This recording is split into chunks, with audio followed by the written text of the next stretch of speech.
আসসালামু আলাইকুম। সবাই কেমন আছেন? ভালো আছেন? আমি আবার ভয়েস ভিডিওতে আসছি।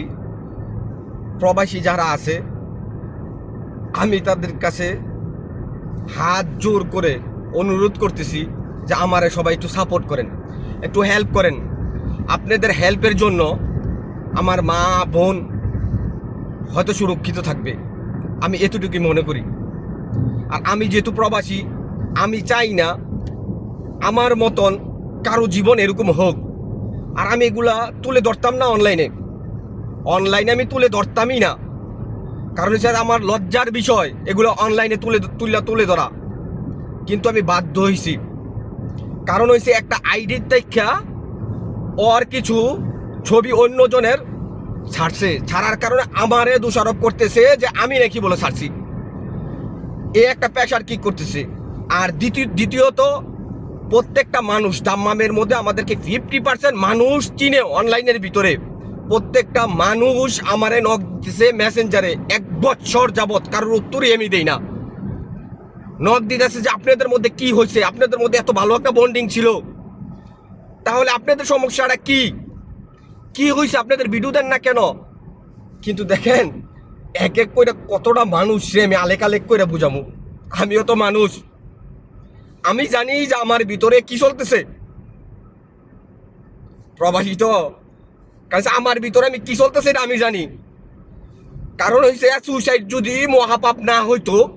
আর দ্বিতীয়ত কথা হয়েছে আমার এক ফ্রেন্ড 1-1.5 বছর আগে সুইসাইড করছে। যদি সুইসাইড না করতো, ওরে মানুষ কত ধরনের কথা বলতেছে, আমার কাছের বন্ধু। আমি মানে ওর যে ব্যাপারটা যে ও যে সুইসাইড করছে আমার ফ্রেন্ড, কারণ ওরে নিয়ে কতগুলা মানুষ মন্তব্য করতেছে। এই জন্য আমি এই সুইসাইডের রাস্তাটা বাচ্চা নেই নাই, ভাবছি যে আবার নতুন করে বাঁচি। কিন্তু মানুষ যেহেতু আমাকে চিনে, ওই জিনিসটা প্রত্যেকটা মানুষ বারবার নক দিয়ে বলে যে আপনাদের কি হয়েছে, আপনাদের মধ্যে এত ভালো একটা বন্ডিং ছিল, কি হয়েছে আপনাদের। আমি আলেক করে কয়জনটা জানাবো কন? পয়লা বয়স পর্যন্ত আপনারা সবাই দেখছেন আমার। আমি কি তাদের ছবি নিয়ে ভিডিও বানাইছি? পারতাম না যে আমি যখন বয়স করতেছি ওর ছবিটা সাথে রাখিয়া, ওর বাবার ছবির সাথে রাখি, ওর মার ছবি সাথে রাখি আমি বয়স করতে পারতাম না? কিন্তু কারো ছবি তো আমি সাথে রাখি নাই, যেটা আছে আমি এটা বললে দিছি। এখন মূলত এক কথায় কি জানেন, আমি অসুস্থ হয়ে গেছি আজকে 2 দিন যাবত, অনেক অসুস্থ। মূলত এখন ওনায় আমারে ডাইরেক্ট যে ঠেট দিছে, আমি ওই বয়স ভিডিও বানানোর পরে আমারে ঠেট দিল কি, মঙ্গলবারে যে বুধবার বৃহস্পতিবার শুক্রবার যাক, শনিবারে তোর মারে আর বোনরে ম্যারেজ করামো। কিন্তু আপনাদের হেল্প আমার অনেক দরকার। আমি চ্যালেঞ্জ করতেছি বাংলাদেশের প্রশাসন রে, যেই কারণে আমার সাইবার ক্রাইমের মামলা দিছে।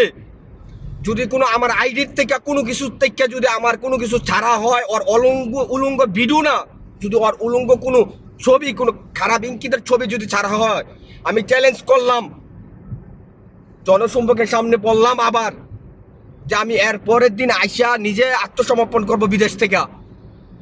কোনো কিছু ছাড়া হয় নাই। দ্বিতীয়ত ওর কোনো অন্য মানুষও কোনো যদি আইডির থেকে ছাড়া হয়, যে এরকম আছে যে আমি অন্য কোনো আইডিতে দিয়ে দিছি ওর ভিডিও ছাড়ার জন্য, এইটাও যদি ছাড়া হয়, আমি আবার বললাম আমি দেশে আসমু, দেশে আইসা জনসম্মুখের সামনে বলছি যে আমি নিজে আত্মসমর্পণ করবো যে পুলিশের কাছে, আমি ছাড়ছি, আমি কোনো কিছু ছাড়ি নাই, আমি জেল কাটছি, ঠিক আছে। কিন্তু আমার মা, আমার বোন, কারণ হচ্ছে তারা যে আকারের মানুষ, তাদের পিছনে অনেক লোক খাটতেছে। অবশ্যই কোনো তাদের পিছনে বড় শক্তি আছে, না হলে তারা কিভাবে এত বড় বড় হুমকি দেয়, এত বড় বড় কি কথা বলে। কারণ হচ্ছে হ্যাঁ, ডাইরেক্ট বলে টাকা হইলে নাকি বলে সব কিছু করা যায়, টাকা হইলে নাকি বলে সত্যটা মিথ্যা বলা যায়। আপনারা আগের ভিডিওতে দেখেন নাই? তাহলে এত বড় বড় কিভাবে কথা বলে। আজকে আমি প্রবাসী দেখে কি আজকে আমার এই অবস্থা। কিন্তু যে দালালরা তারার পিছনে দিছে, ভ্যাকেন্সি দিছে, আমি তাদের উদ্দেশ্যে একটা কথা বলি, তোদের কথা কিন্তু রেকর্ড আছে। তারা বলছে তোরা কত টাকা দিছে, আমার বিষয়টা নিয়ে 50,000 টাকা তাদেরকে দিছে। ওনার ওই মহিলার, আমার শাশুড়ি, যে প্রাক্তন শাশুড়ি, আমার শাশুড়ির মুখের কথা রেকর্ড আমার কাছে কিন্তু আছে। আমি বলতেছি তোদেরকে, আমি তোদেরকে চাই না, আমি প্রবাসী মানুষ, আমি বিদেশ থাকবো, আমার ফ্যামিলির কোনো সমস্যা করতো না, আমি চাই না তোদের ওই কথার রেকর্ডগুলো আমি আবার তার সবার মুখের সামনে আনি। আমি একটা কথাই বলবো, আমার ফ্যামিলির জন্য কোনো ক্ষতি না হয়। আমি চাই সবাই এই ভিডিওটা শেয়ার করেন। এবং লাস্ট আমি একটা কথা বলি, যদি আমার মার আমার বোনের কোনো সমস্যা হয়, আমি প্রবাসী ঠিক আছে, কিন্তু আমার শরীরে কিন্তু রক্তে আছে, আমি ওপেন ডিক্লেয়ার দিলাম, যদি আমার মা আমার বোনের যদি কোনো সমস্যা হয়, তদন্ত না নিয়ে যদি কোনো কিছু করে আমার বোনেরা আমার মারে অ্যারেস্ট করে, আমি কিন্তু দেশে আসবো। দেশে আসার পরে কিন্তু কি হইব এটার জন্য পুরাটা দায় বাই থাকবে, পুরাটা জিম্বা থাকবে প্রশাসন, বাংলাদেশের সরকার। আমি আবার বলতেছি, যদি আমার বোনের আমার মার কোনো কিছু হয় প্রশাসনের দ্বারা, কোনো যদি অ্যারেস্ট করে, আমি দেশে আসলে কিন্তু আমার মাথা ঠিক থাকবে, আমি দেশে অবশ্যই আসবো। আমার মা যদি আমার বোন যদি জেলে যাইতে হয় তাহলে অবশ্যই আমি দেশে আসবো। কিন্তু এরকম কোনো কিছু হবে যেটা কল্পনাতেও নিতে পারবে না বাংলাদেশের লোক, কল্পনাতেও নিতে পারবে না। কিন্তু এটার জন্য দায়ভার থাকবে কে? বাংলাদেশের সরকার, বাংলাদেশের প্রশাসন। কারণ হচ্ছে আমার মা আর বোন যদি জেলে যাইতে হয়, তাদের ক্ষতিগ্রস্ত হইতে হয়, তাহলে আমার জীবন রেখে লাভ হইব কি?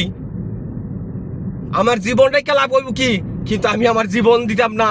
কিন্তু আমার জীবন যদি কাউরে শেষ করে যদি দিতে হয়, তাহলে আমি প্রশাসনের কাছে দেবো, জেলের ভিতরে দেবো। এটাই আমি বুঝাইতাম চেষ্টা করতেছি সবারে। আমার বোন আর আমার মার যদি কোনো কিছু হয়, যদি তাদের দ্বারা, কারণ হচ্ছে শনিবার লাস্ট ডেট দিছে, শনিবারে নাকি বলো তারা পদক্ষেপ নিবে। একটা কথা বলি প্রবাসী সবাই রে, আমি সৌদি আরব থাকি, আমি একটা কথাই বলি যে আমি যেই ক্ষতিগ্রস্ত হয়েছি, আমার মতন জানি কোনো প্রবাসী জানি ক্ষতিগ্রস্ত না হয়, আমার মতন জানি কোনো প্রবাসী ক্ষতিগ্রস্ত না হয়। আমি ভিডিওগুলো আনবো, আমি যে ওনার সাথে ওর মার সাথে যে কথা বলছি, ওর মার সাথে যে কথা বলছি এর আগে 1 বছর যাবৎ প্রত্যেকটা কথার রেকর্ড আছে। আমি তখনই বুঝতে পারতাম ওনায়ও এই কাজটার মধ্যে জড়িত ছিল। কিন্তু যখনই আমি আমার অনলাইনের মধ্যে আমি ভয়েস দিছি, আমার ফেসবুকে ভয়েস দিছি, তখন ওনার আসল রূপ বাহির হয়ে এসে, এখনো তো ওনার যেই আমার সাথে নাটক করছে ওই ভয়েস তো ওনার ওই রেকর্ড তো আমি এখনো দেই নাই। ইনশাল্লাহ সামনে আমি দেব। আমি আবারও বলি, যারা প্রবাসী আছেন, আমি অনেক অসহায় হয়ে গেছি।